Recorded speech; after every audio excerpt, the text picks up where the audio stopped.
So there's been a lot of talk about atheism and theology and theologians and all of this kind of stuff. The Blasphemy challenge has been issued. The gauntlet has been thrown down, and for once, it seems like the atheists have some organization on their side against Christians, Catholics, the religious right.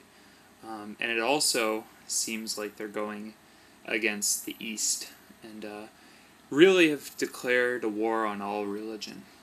I don't see why we need more war.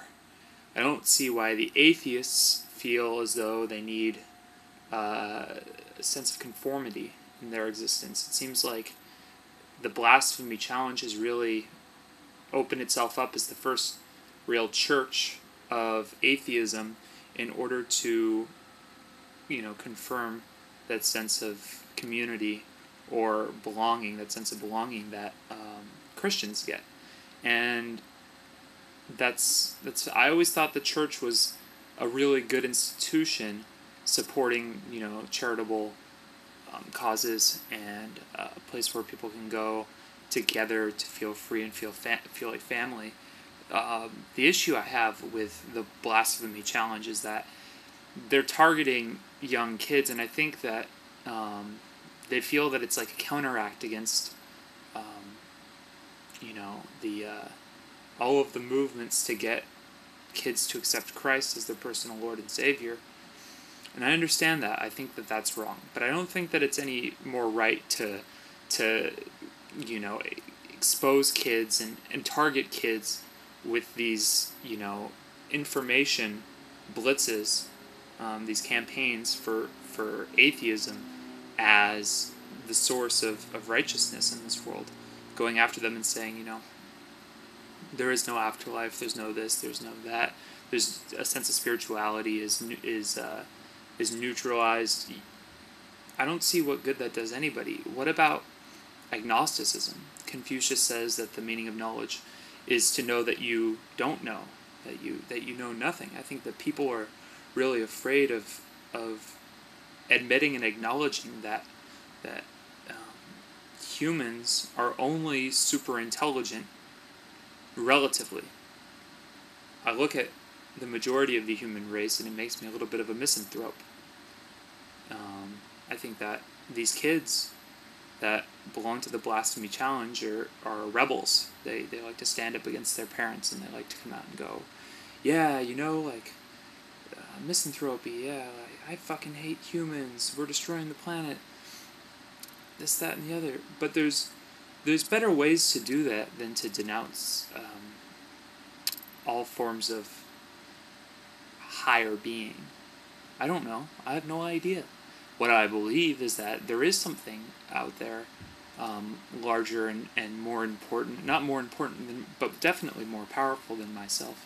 I believe that if extraterrestrial members of an extraterrestrial race were to land on this planet tomorrow and introduce themselves as members of another species, we would kind of worship them, and there would be religion set up around them, even if they didn't claim that they were gods. That's what happened with Buddha. Buddha came, he wasn't, he didn't say, follow me to the path of righteousness or enlightenment and you will be saved. He just was a teacher. Same with Confucius. So that, and with the Blasphemy Challenge going after all of these Eastern philosophies and religions, that's what it's such a problem, because it's limiting. I mean, to say that you're an atheist means that you have a knowledge, or at least a belief, that there is no God. What proof is there that there is no God? It's like, oh sure, the flying spaghetti monster, There's no way to prove that there's no flying spaghetti monster, so why believe that there's no flying spaghetti monster? I'm not asking you to believe in God. Nobody's asking you. Well, there are people that are putting societal pressures on you. I think there should be support groups for that. I think that there should be campaigns against, like Richard Dawkins. Richard Dawkins goes out there and he's an atheist, and he goes out there and he says, that it's child abuse to label a child as a Christian or a Muslim or a Hindu or any religion, children aren't able to decide for themselves, and so that means that their parent has instilled some amount of dogma on the child to either believe in what they believe, or else they'll be punished. And that's wrong. I think that children should exist in kind of like the Adam Sandler movie Big Daddy, where Sandler, he lets the kid, grow up to be whatever he wants to be, and then when he has the right to decide for himself, then the parent's role is to help the kid achieve what he wants to achieve. Because what happens so often, so frequently, is that there are parents that push some agenda on their kid because of what they want, because it really seems that this happens more and more often with unsuccessful parents in their own life, parents that are seemingly uncomfortable or unsure or disappointed with their own life. So not only do they put all of this pressure on their child so that they can experience success vicariously through their child, but also so that they can put a lot of resentment on their child when they fail. And no one's claiming that that's the right way. We're individuals, and I think we need to embrace our individuality. And jumping on this bandwagon of fuck God, and I denounce this. It's like, why are you criticizing something that works for millions and millions of people and brings them lots of joy and hope? I'm not saying Christianity is 100% of a good thing, or that the Pope is really some savior of the earth. I don't know. I have no idea. What I do know is that a lot of people, that Christians help drug addicts and things of this nature, and to take away religious institutions means that we have to that it's completely dispersed sense of anarchy. Anarchy in the sense of chaos. And I'm an anarchist. I think that we should have no king, no ruler, and that we should, be able to break our shackles. But if we don't have a sense of societal morality, then we're never going to get there. I think what happens is we need to condition ourselves to subscribe to certain notions, such as the golden rule. That's the one thing that all of these religions share, and it's the one thing that I think that's kind of silly within atheism, is that it's kind of like people get atheism confused with LaVey's Satanism, and I've got friends that knew LaVey and claimed that he wasn't trying to state that a person should only be out for themselves, but rather they should support the circle of friends that they have around them, so that that support can be reflected back upon them.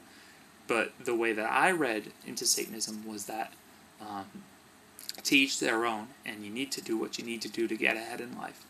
And I think that atheism is sort of the same. It's kind of like, well, if there's no God, there's nobody legislating morality, therefore nothing that I can do is conceivably wrong. All I'm saying is educate yourself on the issues. I know that I'm certain that a lot of people within the Blasphemy Challenger are world smarter than a lot of Christian-led sheep that just believe that have blind faith in the Bible and are afraid to think for themselves. And it's a shame that intelligence is kind of squandered and really frowned upon in those communities, with a sense of superiority put into the book, the holy book. So that's all I'm saying. I don't know. I don't subscribe. My principles lie very, very strongly within Jainism, and Jainists don't believe that there's necessarily a creator either. The universe is eternal, and there are cycles that exist within the universe. That's what Jainism is all about. But I'm not pushing my beliefs on anybody, and it does seem as though people that religious organizations that do push their agenda on people do tend to thrive, while those that are just satisfied existing and working for themselves, and individuals that subscribe to those notions and are happy with themselves tend to disappear over time, like the Gnostics. And I guess that's all I've got to say on